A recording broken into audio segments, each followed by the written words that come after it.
Good morning, ladies. Yesterday was Easter. If you're anything like me in my upbringing, Easter and the days following Easter weren't super significant. It was a day that we would definitely go to church, and usually that felt like an obligation, and you may be able to relate to that. The message of Jesus dying on the cross and resurrecting just didn't always hit home for me. I often didn't even understand it, and there were many years that I didn't even believe that event in history to have been true. It certainly didn't impact me in ways that were lasting or meaningful until I really understood what it meant. And I've come to you today to just pose a question as we look forward into this week following Easter. And that question is, if the message of the death and resurrection of Jesus was true, should that mean anything for you? Now, I want you to take a moment to allow yourself to believe the possibility that Jesus was the Son of God, that he lived a perfect life of love that we could never fathom, that he endured brutal suffering, was killed on a cross, which, by the way, was a Roman torture device, was buried, and 3 days later actually resurrected from the dead.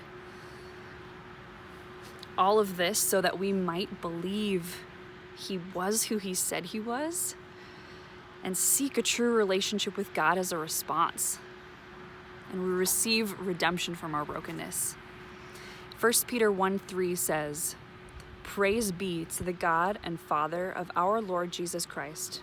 In his great mercy, he has given us new birth into a living hope through the resurrection of Jesus Christ from the dead."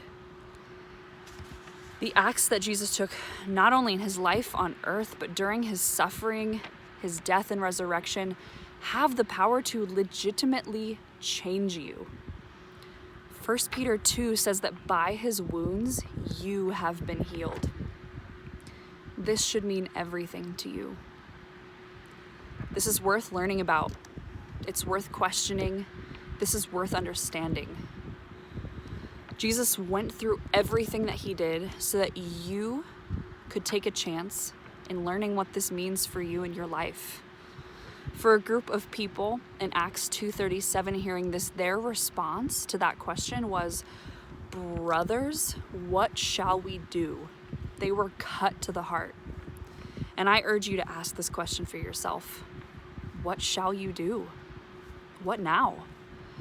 If you aren't willing to ask this question, you are missing out on the greatest love story and mission possible for you in this life. I want you to stay tuned for more of these messages throughout the week and reach out if you're wanting help learning what this next step means for you. Thank you.